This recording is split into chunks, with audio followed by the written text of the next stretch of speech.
하나님 말씀 고린도전서 1장 18절에서 24절입니다.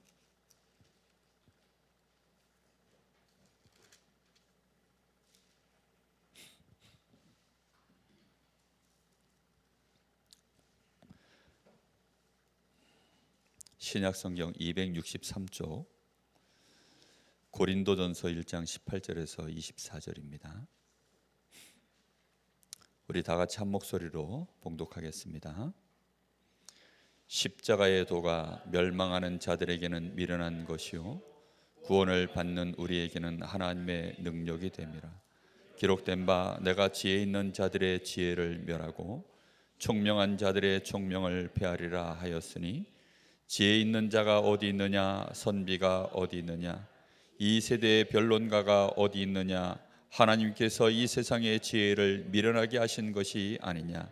하나님의 지혜에 있어서는 이 세상이 자기 지혜로 하나님을 알지 못하므로 하나님께서 전도에 미련한 것으로 믿는 자들을 구원하시기를 기뻐하셨도다. 유대인은 표적을 구하고 헬라인은 지혜를 찾으나 우리는 십자가에 못 박힌 그리스도를 전하니 유대인에게는 거리끼는 것이요 이방인에게는 미련한 것이로되 오직 부르심을 받은 자들에게는 유대인이나 헬라인이나 그리스도는 하나님의 능력이요 하나님의 지혜니라. 아멘.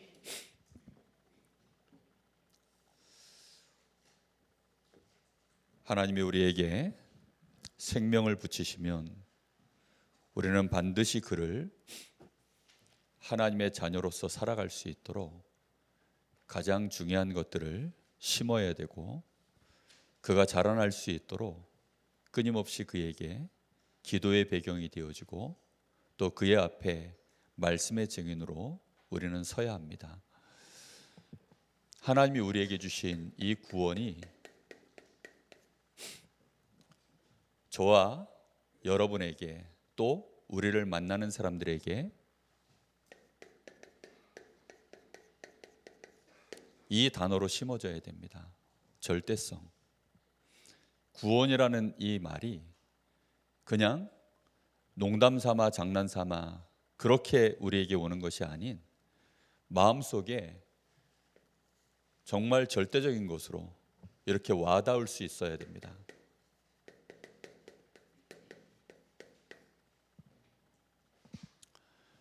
구원의 절대성이라는 것은 반드시 이게 보일 때 가능해집니다. 내가 받은 이 구원이 이게 반드시 필요한, 더 나아가 당연한 것, 정말 이거는 당연한 것이구나, 구원 자체가 당연한 것이구나, 어느 날 우리의 눈에 보이는 것처럼 새 가족의 눈에도 그렇게 보여져야 됩니다. 왜 하나님이 우리에게 구원의 길을 여셨는가? 왜 우리에게는 구원이 필요한가? 이 부분에 대하여서 당연성이 나와야 됩니다. 당연성이 나왔다는 말은 그게 이해가 됐다는 뜻입니다. 아, 그래서 그런 것이구나. 그래서 나에게도 구원이 필요하고 나와 관계되어 있는 모든 저 사람들도 전부 그 사람이 지금 잘 살든 못 살든, 그가 지금 즐거워하든 슬퍼하든 어떤 경우에도 모든 사람에게는 그리스도가 필요한 거구나. 다시 말하면 그에게도 구원이 필요한 것이구나. 이게 나와져야 됩니다. 그래야 이해가 된 거예요. 그게 마음으로부터 진짜 깨달아지고 이해가 되어졌을 때 당연성이라는 게 나와집니다. 왜 그렇습니까? 우리 인간이 가지고 있는 문제는 우리 사람의 힘으로는 해결할 수 없는 절대 불가능의 문제라는 사실, 이걸 마음에 알게 만드셔야 됩니다. 제가 오늘 이런 생각 저런 생각이 참 많이 들더라고요. 여러 가지 하는 생각들이 드는데 머리가 복잡해지는 거예요. 그 뭐 때문에 제 머리가 복잡해졌는지는 다 말씀드릴 수는 없고, 근데 어쨌든 머리가 복잡해져요. 그래서 제가 잠시 예배 전에 이렇게 하나님 앞에 질문을 던지고 기도하는데 너무 창피한 거예요. 하나님, 제가 순간이지만 왜 이렇게 제 머릿속이 복잡해졌습니까? 제 마음과 생각이 왜 이렇게 막 혼란스럽습니까? 하나님 앞에 질문하고 기도하고 말씀을 생각하는데 너무 제가 창피하고 부끄러워가지고, 정말 우리는 내가 받은 이 구원이 얼마나 어마어마한 것인지에 대하여 놓치기가 십상입니다. 왜냐하면 우리는 절대라는 이 단어를 이해할 수 없는 존재들이기 때문입니다. 그래서 인간이 가지고 있는 이 문제, 이 절대 불가능의 이 문제에 대하여 반드시 우리의 마음속에 이 말씀이 들어가 있어야 됩니다. 창세기 1장 27절. 새 가족의 마음의 가장 깊은 곳에 이게 충만하게 들어가 있어야 돼요. 이걸 아는 것이 아니라, 이게 듣고 깨닫는 정도가 아니라, 그래 우리 사람은 하나님의 형상이구나. 하나님의 형상이라는 말은 뭡니까? 반드시 하나님과 함께해야 되는 존재라는 사실입니다. 이 속에서 우리에게 뭐가 있죠? 이게 우리의 생명이고 이게 우리의 축복이라는 사실, 이게 모든 것입니다. 이 속에서 우리 사람은 사라지게 되어 있어요. 모든 것이 되어지게 되어 있습니다. 참된 만족과 평안과 행복은 여기에서 나와지게 되어 있습니다. 그런데 어느 날 우리에게 뭐가 왔습니까? 근본 문제가 들어온 거죠. 근본 문제라는 것은 우리는 알지도 못합니다. 이 마귀의 관계로 인하여서 우리 사람이 하나님 앞에 범죄한 거죠. 그걸 보고 원죄라고 합니다. 사람 간에는 우리가 죄인으로 발견되지 않을지 몰라도, 그래서 우리 사람은 하나님께는 전부 뭘로 발견됩니까? 죄인으로 발견되는 거예요. 원죄를 가진 사람은 하나님께 전부 죄인으로 발견되는 것입니다. 우리의 생명의 근원이요 축복의 근원이신 하나님으로부터 우리는 뭘로 발견되어진다고요? 죄인으로 발견되어진다고요. 아무리 이 사람이 죄가 없다 해도 재판정에 가가지고 결국은 검사에 의해서 이 사람의 죄가 낱낱이 고해지고 판사가 이 사람을 죄인으로 판결을 해버리면 그때부터 그의 삶은 단절되어지는 거죠. 우리가 원죄를 가졌다는 말은 하나님 앞에 죄인으로 발견된다는 뜻이에요. 그 말이 얼마나 끔찍한 말인지 아셔야 됩니다. 다른 것도 아니고 하나님께 내가 죄인으로 발견됐다. 그러면 그냥 인생이 끝난 거예요. 그래서 생명의 근원이신 하나님께 모든 게 단절돼 버렸어요. 단절되어졌을 때 우리의 생명이 죽어버린 것입니다. 하나님께로부터 우리는 죄인으로 발견됐기 때문에 하나님은 우리에게 축복을 거두어 가시는 것입니다. 짐승들에게나 주는 그 은혜는 하나님이 여전히 모든 만물이 살아가야 되니까 주시지만, 우리 사람에게 하나님이 특별히 주시는 그 축복은 전부 끊어진 거예요. 내가 죄인으로 하나님께 발견된다는 말은 무척이나 두렵고 떨리는 말입니다. 그러니까 우리 인생 속에 당연히 그 결과로 우리의 삶의 모든 것이 전부 이제는 문제로 나오는 것입니다. 정상적인 삶을 살아질 수가 없는 거예요. 그래서 거기에서 영적인 문제가 나오는 거죠. 영적 문제가 뭐라 그랬습니까? 결국은 하나님을 이제는 두려워하고, 왜요? 내가 하나님께 죄인으로 발견됐기 때문에. 그러니 하나님이 당연히 두렵지요. 내가 하나님께 죄인이다 아니다를 떠나서 이미 나는 하나님께 죄인입니다. 그렇기 때문에 하나님이 두려워요. 하나님을 피합니다. 하나님께 기도하기가 무섭습니다. 하나님께 나와서 예배하는 것이 힘듭니다. 더 나아가 정말로 그의 삶이 마귀에게 딱 잡혀버린 거예요. 그러면서도 자기가 아는 것은 뭐밖에 모릅니까? 오직 눈에 보이는 것들을 쫓아가는 겁니다. 눈에 보이는 것을 쫓아서 그걸 의지하고 섬기는 거죠. 그게 우상 숭배입니다. 내가 의지하고 섬기는 모든 것, 나의 삶을 안심시키는 모든 것, 그게 돈이면 돈이 우상입니다. 그게 혹시 내가 가지고 있는 학벌이면 그게 우상입니다. 내 부모가 혹시 배경이 됩니까? 우상입니다. 우리는 우리 자녀들을 부모가 우상되도록 키워버리면 자녀 망합니다. 자녀가 실력을 키워서 그걸 의지하도록 만들어버리면 그 자녀 망합니다. 왜요? 우상 숭배는 결코 하나님이 아니기 때문입니다. 하나님을 우리는 만나고 하나님을 섬기도록 만들어야 되는데, 부모가 너무 배경이 좋으면 그래서 자녀가 정신 문제가 오는 거예요. 대한민국이라는 나라가 너무 든든한 나라로 서니까 이 대한민국의 정신병자들이 급증하여 올라오는 것입니다. 그게 저주와 재앙이에요. 하나님 모르는 나라들이 그래서 발전하고 강대국이 되어지면 그때마다 그 나라에는 재앙이 밀려닥치는데 영적 문제, 정신 문제가 막 엄청나게 들어오는 거예요. 그래서는 우울병, 공황장애, 전부 사람들은 배부른 병이라고 얘기합니다. 배불러서 오는 병이라고 얘기해요. 왜지요? 그 배경이요, 든든하니까 그걸 의지해서 그때부터 사람이 점점 더 이상한 쪽으로 가는 거죠. 그렇게 해서 무너지는 것입니다. 이러면 어쩔 수 없이 정신에도 문제가 옵니다.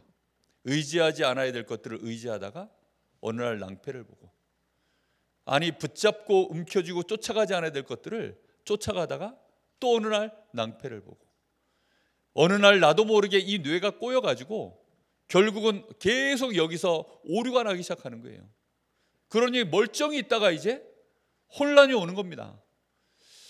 컴퓨터만 버그가 오는 게 아닙니다. 버그가 왔다는 말 들어보셨습니까? 버그가 벌레 아닙니까? 벌레. 컴퓨터에 이제 버그가 오면 얘가 섣버려요. 애들 말로 이제 뻑이 났다 그러는데 컴퓨터가 섣버리는 겁니다. 근데 컴퓨터만 서는 게 아니라 사람도 한계가 있기 때문에 어느 날 여기가 섣버려요. 섣버리는데 이상하게 공포가 오고 그때부터 숨도 쉬기가 어렵고, 그런 상황들이 공황장애입니다. 나중에는 아예 정신분열이 오고, 그런 어려움들이요 계속 혼자 있는 시간에 들어오는 거예요. 여러분, 엉뚱한 것 때문에 우리 머리가 복잡하고 혼란스럽고 원망이 나오고 두렵고 염려가 오고, 그 원인은 내가 엉뚱한 거 사랑하고 있고, 엉뚱한 거 섬기고 있고, 엉뚱한 걸 의지하고 믿고 있었기 때문입니다. 그 이전에 뭐가 와 있습니까? 하나님을 모르는 우리의 영적 문제에 빠져 있기 때문입니다.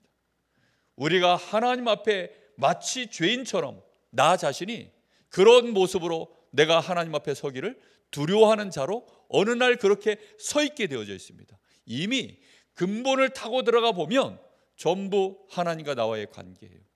그래서 모든 문제가 다 오는 것입니다. 이러니 육신도 어려움이 오고 그의 내세 미래는 그냥 희망이 없는 것입니다. 그리고 그것은 우리 후대들에게 또다시 유산으로, 전부 망할 유산으로 내려가는 것, 이 굴레에서 우리는 절대 못 빠져나와요. 이거는 절대 불가능의 문제입니다. 그래서 이런 우리 자신을 안다면 우리는 뭐가 당연해집니까? 나는 구원받아야 되는구나. 나는 구원받아야 되는구나. 그런데 내가 구원을 받아야 되는데 나를 구원해 줄 자가 나를 발견해 주지 못한다면 나는 그냥 그대로 죽는 거구나.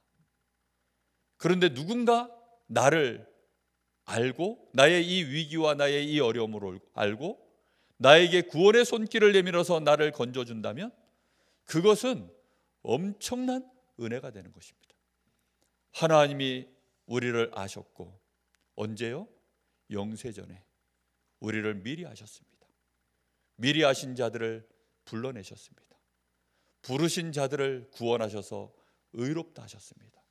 그리고 우리를 영화롭게 하셨습니다. 그게 놀라운 구원의 은혜입니다. 하나님이 나를 아신 거예요. 이런 연약한 나, 죄인인 나, 감히 하나님 앞에 날 좀 구원해 주십시오. 손 내밀 자격도 없어서 움츠러들어 있는 나, 어쩔 수 없이 세상 것을 쫓아서 의지해서 그걸로 몸부림치면서 하루하루를 연명해야 되는 나, 그 속에서 염려와 두려움과 어쩔 줄 모르는 그 고통 속에서 정신적으로 시달리고 육신도 무너질 수밖에 없었던 내가 이해할 수도 없는 가정과 가문의 배경과 문제 속에서 도무지 납득할 수 없는 인간관계 속에서 벌어지는 참담한 이런 여러 가지 어려움들 속에서 내가 하나님께 발견되어져 구원받았다는 사실, 이거는 우리가 감사할 수밖에 없는, 지금 달라진 것 없어도 내가 하나님 앞에 감사할 수밖에 없는 유일한 이유인 줄 믿습니다. 여러분, 우리의 삶 속에 이게 항상 있지 않으면 하나님은 우리에게 새 가족을 붙이지 않습니다. 우리에게 하나님은 생명을 붙일 이유가 없어요. 그 인생에게 정말로 그 인생이 내가 하나님 앞에 죄인이었는데 이런 나를 하나님이 미리 아셔서 나에게 전도자를 보내셨구나, 나를 하나님이 아시고 나를 부르셨구나, 이게 얼마나 감사한 일인지, 거기에 대한 나는 구원이 필요합니다. 저 사람도 그런데 하나님 구원이 필요합니다. 이게요, 어느 날 진짜 마음으로부터 이해될 때 우리 뇌에서요 활짝 여기가 열리는 것입니다. 그걸 당연성이라고 해요.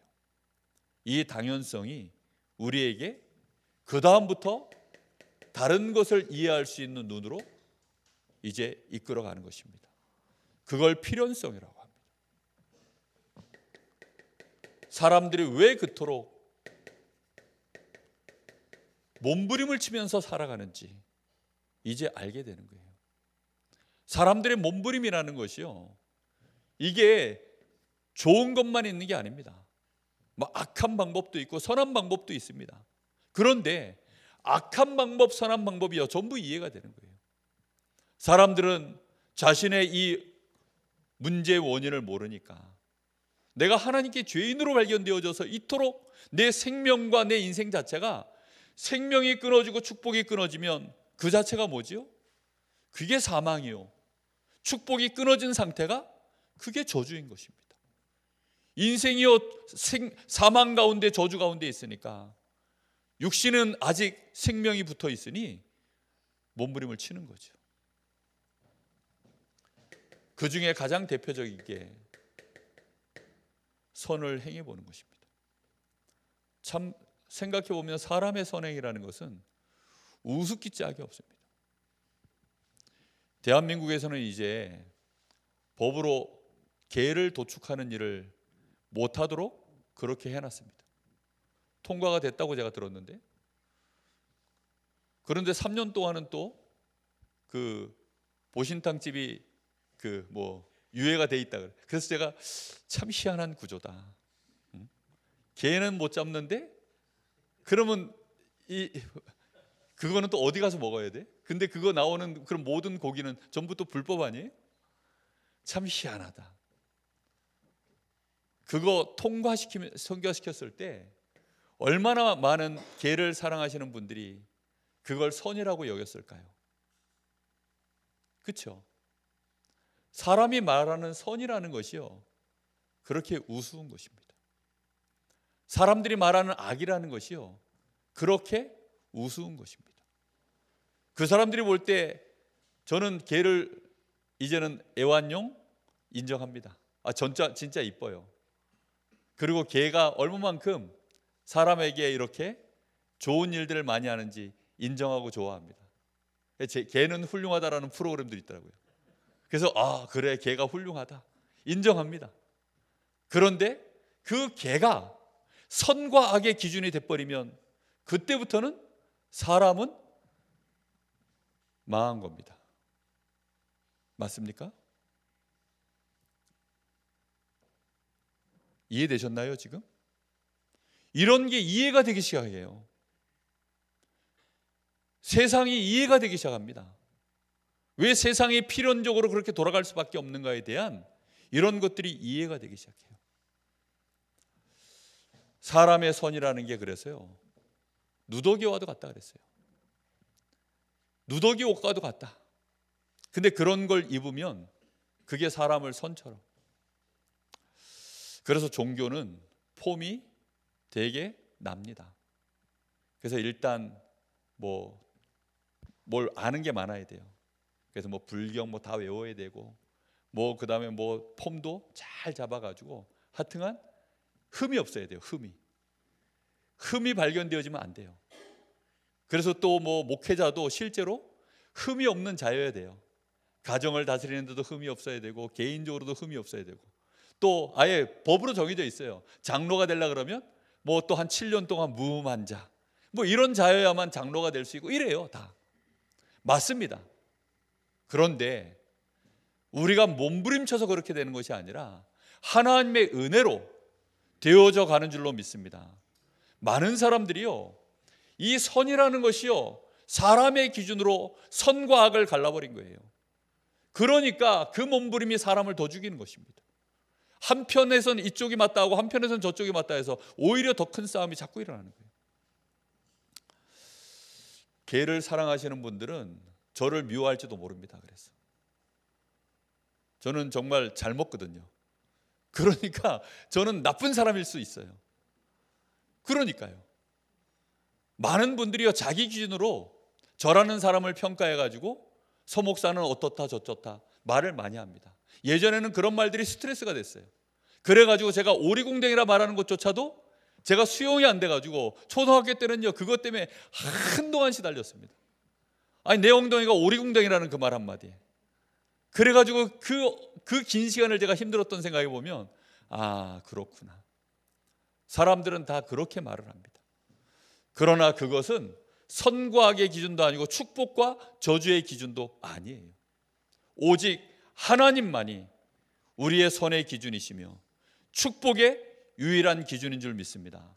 그걸 우리 새가족에게 우리 성도들이요 항상 가슴에 새기고 있어야 돼요. 그걸 못 가지고 있으면 어느 날 우리 자녀들에게요 선악의 기준을 들이대야 되지 않을 것을 가지고 그걸 들이댑니다. 술, 담배는 선과 악의 기준이 절대 아닙니다. 그렇죠? 근데 사람들은 그런 걸 선행이라고 생각해요. 제가 담배를 안 피고 버티니까 군대에서 제대에 나가던 고참들이 야 서원석이는 뭐 있다. 술, 담배를 안 하는 걸 보니까 뭐 있다. 그래가지고 저한테 와가지고 상담하고 갔다니까요. 저는 해준 게 없어요. 독하게 버틴 것밖에 없습니다. 저는 해준 게 아무것도 없다니까요. 진짜. 사람들은 종교에서 답을 찾아보려고. 왜요? 자기들과 달라 보이잖아요. 일단 이 달라 보이는데 거기다가 거룩할 성자를 갖다 붙여가지고 문제인 것입니다. 성직자라고 해요. 저는요 그래서 성직자라는 말 싫어합니다. 왜냐하면 목사도 성직자, 신부도 성직자, 절의 절간의 스님도 성직자, 다 성직자래. 어디다 대고 성직자라 그러는지. 그런 말 이제는 그래서 성직자라는 단어가 너무 땅바닥에 떨어져가지고 안 쓰고 싶어요. 그리고 우리가 성직자가 되는 게 아닙니다. 하나님이 우리를 거룩하게 한 것이지 사람들이 우리 보고 성직자라는 말은 너는 그렇게 살아야 된다는 뜻이에요. 너는 그렇게 몸부림치면서 살아야 되니까 얼마나 힘드냐. 네가 어째서 그래서 성직자가 되려고 그러냐. 그래서 성직자는 힘들어요. 스트레스 엄청 받습니다. 사는 자체가요 고통스러워요. 렘넌트는 성직자가 아닙니다. 렘넌트 해방받으시기를 예수님의 이름으로 축복합니다. 성직자가 아니에요. 목사도 성직자 아닙니다. 하나님이 우리를 주의 종으로 기름 부어 세웠기 때문에 그 축복 속에서 살아가는 것이지. 근데 많은 사람들이 종교, 목회자는 성직자니까 존경하는 사람들이 많아요. 그 말은 무슨 뜻입니까? 사람 편에서 목사는 성직자니까 성직자처럼 살 거야 라고 해서 존경해 주는 거예요. 하나님의 목회자를 성직자로 세웠다는 사실을 인정해서 하나님을 믿어서 목회자를 귀하게 여기면 진짜 그게 존경하는 게 맞습니다. 감사하게 여기는 게 맞아요. 그렇잖아요. 그런데 성직자니까 성직자의 길을 가고 있으려니 해서 존경해 주고 있다가 어느 날 보니까 지난해나 똑같다 이러면 그때부터 실망하고 디리 까고, 그게요 얼마만큼 우리도 모르게 가지고 있는 엉뚱한 판단들인지 모릅니다. 어느 날 그래서 혼자서 저는 멀쩡히 예나 지금이나 똑같은 전데 어느 날 보니까 제가 조금 착한 면 본 사람들은 우리 목사님 성직자, 저에게 나쁜 면도 엄청 많거든요. 저의 나쁜 면을 보신 분들은 또 우리 목사님 이상한 목사님, 혼자서 북치고 장구치고, 저는 어느 날 의문의 1승, 의문의 1패, 의문의 1승, 의문의 1패, 계속 저는요 좋은 놈 됐다 나쁜 놈 됐다 이상한 놈 됐다 놈 계속 인생이요 막 혼자서 들었다 놨다. 해방되시기를 예수님의 이름으로 축복합니다. 저는요 어느 날 거기서 벗어났어요. 그래서 사람들이 뭐라 하든지 신경을 안 써요. 그 사람들이 하는 말들이 전부 이런 기준에서 하는 말들이라는 것을 저는 정확하게 알고 있습니다. 어느 날 저를 막 높여줘도요 그 신경도 안 씁니다. 그리고 들뜨면 제가 어리석은 거예요. 제가 바보지요. 그 말을 듣고 내가 왜 들뜹니까? 그리고 그거는 속이는 겁니다. 스스로.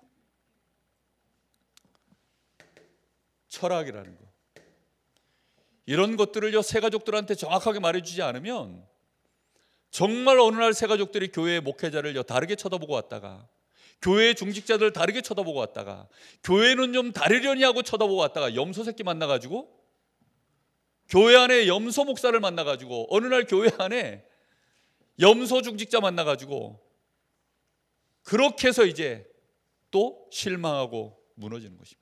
유언을 남기기를 교회 가지 마라. 철학은 분명히 사단이 우리에게 속이는 헛된 속임수라 그랬습니다. 사단이 우리를 노략질하는 논리예요. 사단이 우리를 무너뜨리는 속임수요 우리 논리입니다. 얼마나 이 과학적으로 논리적으로 한 걸음 두 걸음 세 걸음 들어가 있는지, 그리고 말도 안 되는 수많은 증거들을 끌어모아가지고 얘기하는지. 오늘 그 인도네시아의 김종욱 선교사님한테 영상이 왔어요. 목회자들이 이제 우리 함께하는 목회자들 방에 영상이 들어왔는데, 인도네시아에서 현대 종교 그 담당자가 인도네시아까지 날아갔어. 그래가지고 다락방부터 시작해가지고 뭐 많은 이단에 대해서 쭉 얘기, 다락방에 꽤 많은 할애를 했더라고요. 그래가지고 뭐 얘기를 하는데 막 쫙 얘기를 하더라고요. 제가 그걸 보면서요 무슨 생각이 드냐면, 참 진짜 지가 보고 싶은 것만 봤구나. 지가 딱 원하는 것만 봤구나. 이단은 이게 이단이야, 그래서 이단이야 라고 딱 자기가 마음에 정해놓은 거기에 하나씩 자료를 다 뽑아서 거기다 집어넣은 거예요. 그리고는 그래서 다락방은 이단이야 라고 딱 얘기해놨어요. 그러니까 또 거기 있던 목회자들 중에 자기가 듣고 싶은 얘기를 해주니까 또 그 얘기가요 또 화해져가지고, 야 그렇지, 그게 철학입니다. 철학이라는 건 그런 거예요. 완벽하지 않은 자료와 근거를 가지고 코에 걸면 코걸이, 귀에 걸면 귀걸이. 여러분, 귀걸이는 어디에 걸어야 돼요? 귀에만 딱 걸어야 됩니다. 그래야 그게 맞는 논리 아닙니까? 그렇죠? 근데 어느 날 귀걸이를 갖다 코에다 걸어보니까 어울리네? 이게 꽤 어울리네? 이 사람도 걸어보고 저 사람도 걸어보고 많이 걸어보니까 다 어울리네? 그러면 이거는 코걸이라고 하자. 어느 날 귀걸이가 코걸이 되고, 또 코걸이만 걸던 사람이 어느 날 귀에다 걸어보니까, 아니 어느 날 또 배꼽에 걸어보니까, 어느 날 또 입술에 걸어보니까 이건 피어싱이라고 하자. 뭔 말인지 이해되고 계십니까? 그런 게 철학적 사고방식에서 나와지는 얘기들입니다. 전부. 철학이라는 게 어려운 게 아니에요. 결국은 자기가 하는 짓에 대하여, 자기가 말하는 거에 대하여 뭔가 근거를 들이대서 말하는 걸 논리라고 하고, 조금 더 그걸 연결해서 뭔가 하나 학을 내면 철학이라고 하는 겁니다.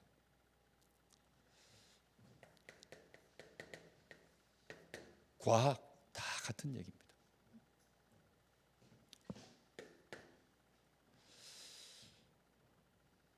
그러나 정말 사람의 몸부림은 결국은 마귀도 못 이기고 내가 죄인이라는 자체를 인식을 못해요. 하나님이라는 존재 자체도 만날 수가 없어요.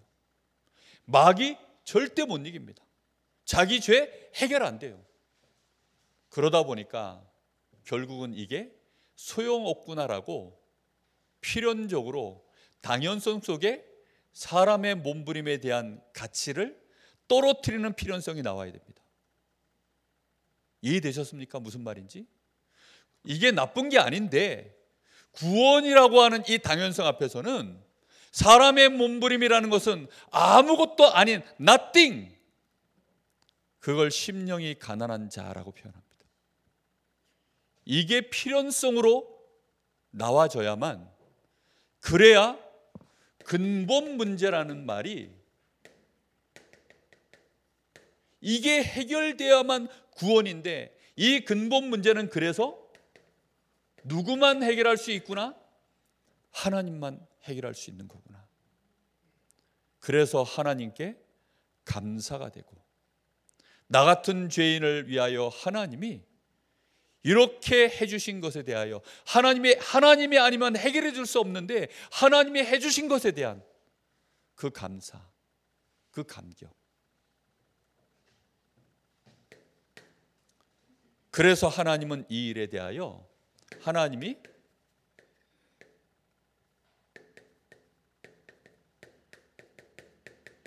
약속하실 수밖에 없었구나.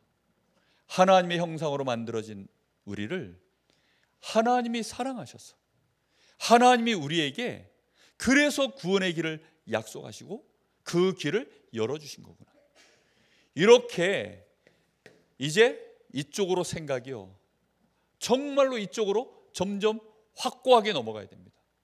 사람의 방법에 대한 이 부분에 대해서 정말 이게 무가치하다라는 것, 여기에 대한 분명한 이해가 와 있어야 돼요. 이렇게 되어질 때 하나님이 우리에게 주신 이 방법, 구원의 방법이 필연적으로 뭐여야 됩니까? 복음이어야 된다는 사실. 복음이어야 된다는 사실.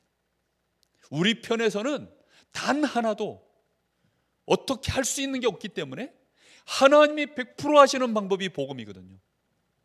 하나님이 100% 하시는 거예요. 그리고는 하나님은 우리에게 요구하시는 것이 딱 하나입니다. 하나님이 100% 다 해놓고 우리에게는 믿음을 요구하는 겁니다. 얼마만큼 우리가 믿기를 원하느냐? 하나님은 우리에게 이 믿음을 요구하시는데 이 믿음이 얼마만큼의 믿음이냐? 하나님이 우리에게 요구하시는 믿음의 척도가 있습니다. 그게 뭐냐면 한 가지 행위를 해야 돼요. 아니, 믿음으로만 된다면서요. 행함이 없는 믿음은 죽은 믿음입니다. 근데 하나님이 한 가지 행함을 원하세요. 그게 뭔 것 같습니까? 뭘까요? 예? 마스크 써가지고 안 보여.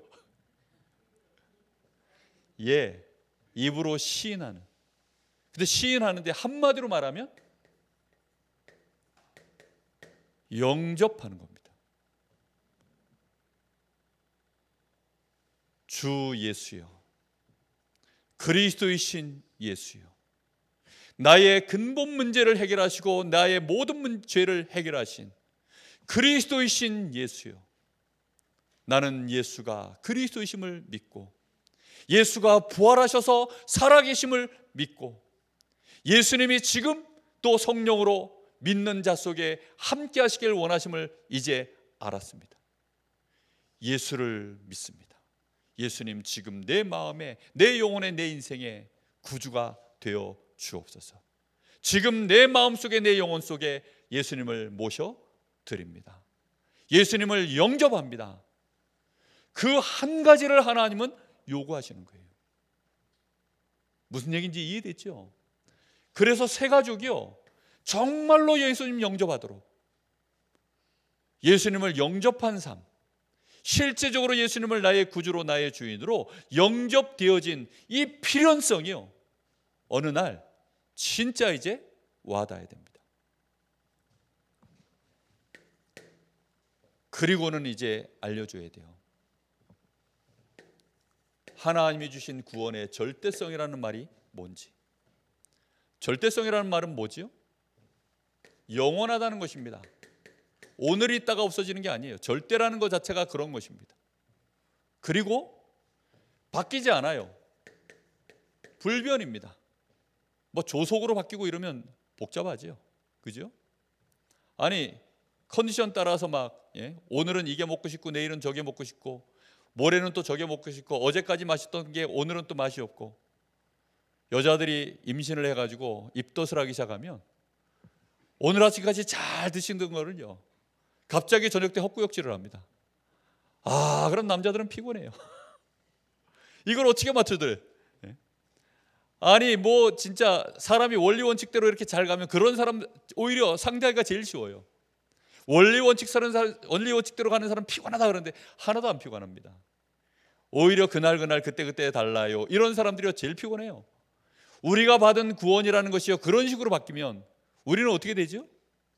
아니 나에 의해서 이게 구원이 왔다 갔다 하면 어떻게 됩니까? 그러면요 이거는 보통 골치 아파지는 게 아닙니다. 그렇죠? 우리 사람 편에서 왔다 갔다 하는 게 아닙니다. 이거는 하나님 편에서 우리에게 주시는 거예요. 그래서 이 구원은 절대이기 때문에 뭐가 아닙니까? 상대적인 것이 절대 아니에요. 꼭 기억하셔야 됩니다. 이 말을 유대인들이 이해를 못해가지고 그래도 할례는 받아야지, 그래도 예배는 와야지, 그래도 뭐는 해야지, 그런 그래도가 얼마나 많은지, 그 모든 것 하나도 필요 없습니다. 진짜 예수를 나의 구주로 영접했다면 영원히 변하지 않는 구원의 축복이 우리에게 와 있는 줄로 믿습니다. 그래서 이것은 사람 편에서 좌우되는 것이 아니다. 너에 따라서 네가 어떻게 했다고 해서 바뀌는 것 아니다. 이게 절대성입니다. 구원은 그런 거예요. 세상 그 모든 것들은 다 그때그때 다릅니다. 그러나 구원만은 누구로부터 출발되었습니까? 하나님이 우리에게 주신 것입니다. 절대 안 바뀌어요. 그래서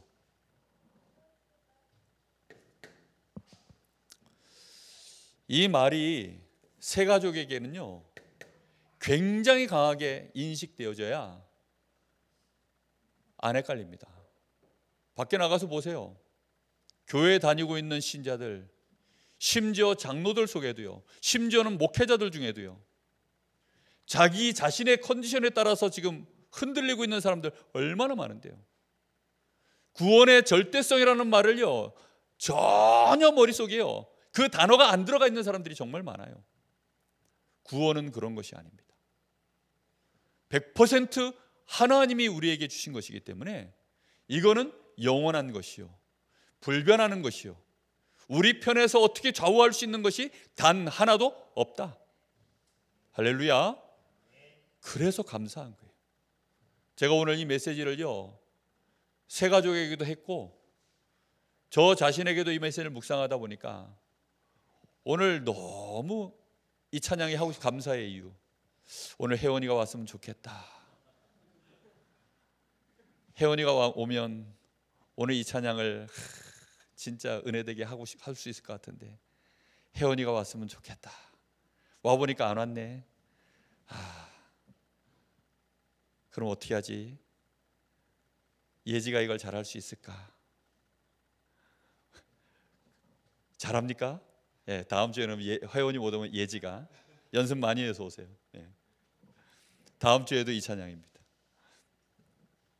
사람 편에서 왔다 갔다 하는 게 아니잖아요. 예수가 그리스도이시며 그분이 나의 주인이시니 끝났습니다. 그러면 그렇죠? 이제 거기서 끝난 거예요. 이제 거기서 끝났다는 사실을 진짜 알면 살아볼수록 확인되잖아요.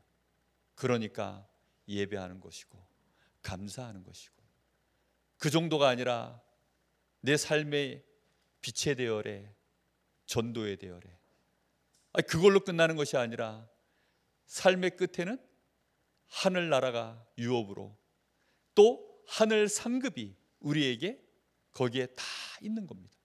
그러니 구원은 그런 것입니다. 절대성.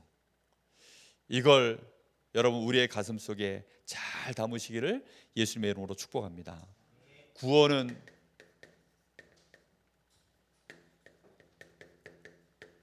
왜 절대성이냐? 하나님의 방법이기 때문입니다. 하나님의 방법을 내셨는데 누굴 통해서 하시겠다는 겁니까? 그리스도를 통해서 하시겠다는 겁니다. 그리고 이 그리스도의 일을 하실 분으로 하나님 자신이 사람의 몸을 입고 이 땅에 오셨습니다. 독생자 그리스도가 오셔서 그리스도의 일을 다 이루신 줄로 믿습니다. 이 그리스도이신 예수를 내가 믿고 영접하면 그 순간에 우리에게 뭐가 임합니까? 구원이 임한 줄 믿습니다. 이 구원이 우리에게는 영원한 것이요 불변되는 것이요, 할렐루야, 이런 은혜가 우리에게 임해버렸어요. 이 구원은 우리에게 뭘 주었습니까? 신분을 바꿔버렸습니다. 내가 하나님의 자녀가 되어서 다시금 하나님이 함께 하시는 이 축복 속으로 들어가 버린 것입니다. 생명인 줄로 믿습니다. 나는 생명을 가진 하나님의 자녀요. 이 신분은 우리에게 뭘 줍니까? 권세요. 이 권세 자체가 축복인데 모든 것을 형통케 만드는, 그래서 하나님은 우리에게 그것이 가능해지도록 이제 우리에게 열쇠를 하나 주셨는데 그 이름이 예수입니다.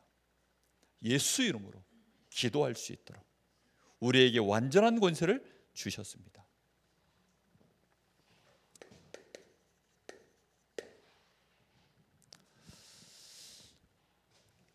그래서 조금 정리하시면 됩니다. 왜 당연성이냐? 우리 뇌는 단어가 정확해지면 이제 빨리 그걸 자리 잡을 수 있게 됩니다. 멸망 상태 때문에 구원은 당연히 받아야 되는 것이다. 멸망 상태라는 말은 우리가 죽어 있다는 뜻이요, 그래서 우리 인생 자체가 저주 가운데 있다는 말입니다. 그래서 우리에게는 필연적으로 뭐가 필요해졌습니까? 구원이 우리에게 필요해진 것입니다. 그럴 때 구원을 진짜 이제 이해한 거예요. 새 가족이 구원을 받았습니다. 받았는데 구원을 이해하도록 만들어야 돼요.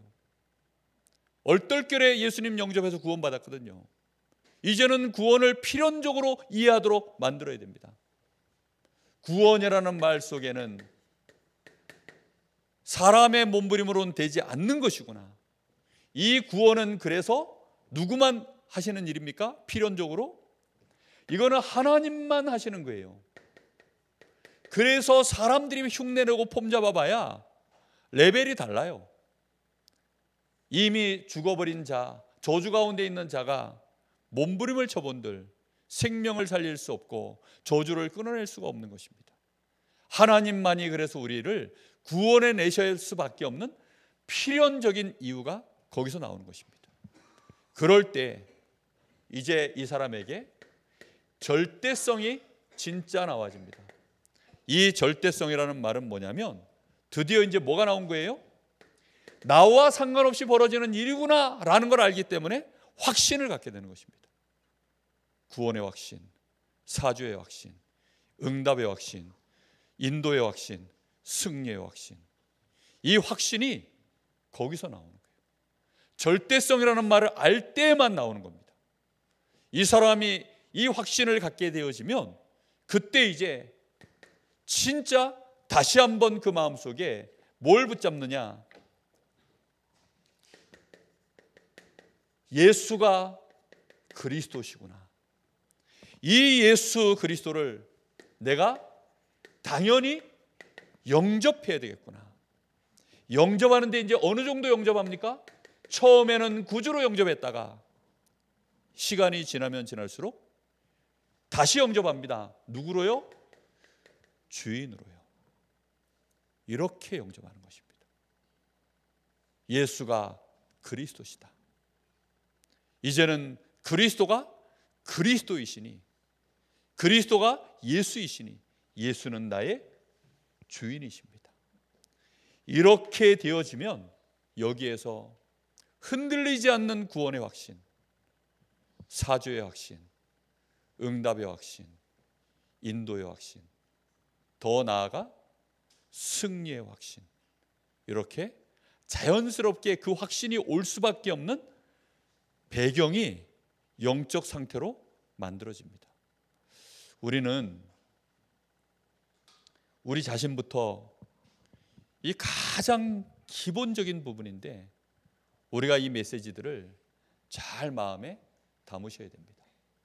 그리고 우리 새 가족들이, 나를 만나는 자들이, 그리고 우리 후대들, 렘넌트들이 이 축복을 반드시 알고 자라날 수 있도록 내가 받은 구원의 절대성, 이걸 가지고, 확신 가지고 우리 후대들이 삶을 살아가고 전도자의 삶을 자연스럽게 이루어져 가는, 그야말로 렘넌트의 삶, 전도자의 삶이 되어지는 그런 응답이, 특별히 이번 우리가 캠프를 진행해 나가는데 그런 축복이 저와 여러분의 삶에 이어져 가기를 예수님의 이름으로 축복합니다.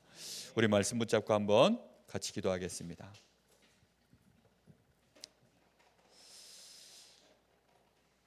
구원의 절대성, 하나님 구원이 절대적인 것임을 감사합니다. 예수가 그리스도이시며 그분이 나의 주인이시니 나는 절대적인 은혜를 받았습니다. 내가 받은 모든 축복은 이제 그 누구도 바꿀 수 없고 나도 바꿀 수 없으며 물릴 수도 없고 영원한 것이요 불변하는 것이요, 이제 이 축복을 누리게 하여 주옵소서. 이 축복에 집중하게 하여 주옵소서.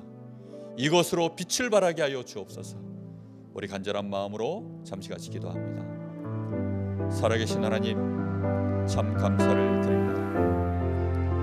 오늘 우리에게 주신 이 놀라운 은혜로 말미암아 우리 사랑하는 귀한 성도들, 이 귀한 전도자들이 그 삶을 살아갈 수 있도록 오늘 구원의 필연, 당연, 필연, 절대, 이 메시지가 우리의 심령에 분명한 답이 되게 하시고 더 나아가 해답이 되게 하시고 응답이 되게 하시며 이것으로 말미암아 감사하며 일생을 하나님 앞에 찬양하고 문 영혼들 앞에 언제든지 당당하게 이유를 가지고 이 복음의 빛을 발할 수 있도록 주여 우리 귀한 성도들을 축복하여 주옵시고 하나님 앞에서는 감사하며 혼자 있을 때는 찬양하며 그 심령 속에 정말로 하나님 앞에 문 영혼들을 가슴에 품고 기도하며 현장에 섰을 때에는 하나님의 시간표를 바라보며 생명운동하는 이 일에 하나님 제자를 찾고 현장에 하나님의 나라 절대망대를 세우는 이 일에 우리의 삶이 날마다 시간이 갈수록 이 당연 필연 절대의 근거를 가지고 우리가 힘있게 세워지기를 소원합니다. 우리의 심령에 하나님 주신 이 생명의 능력으로 더욱더 충만해지게 하여 주시옵시고 하나님 주시는 이 권세 예수 이름으로 형통케 되어지는 그 은혜 속에 날마다 이제는 축복의 증인으로 서도록 하나님이 역사하여 주시기를 간절히 원합니다. 우리 사랑하는 귀한 후대들에게 구원의 축복이 무엇인지 알게 하여 주옵시고 우리를 만나는 새 가족들이 이 구원의 축복을 알고 누릴 수 있도록 주님이 역사하여 주시기를 간절히 원합니다.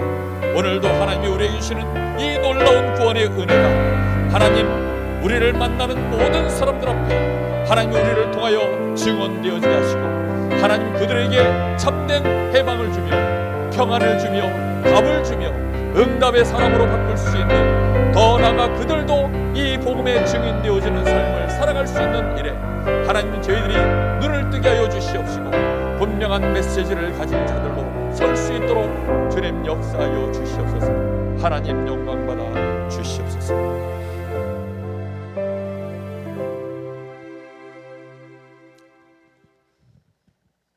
하나님 은혜를 진심으로 감사를 드립니다.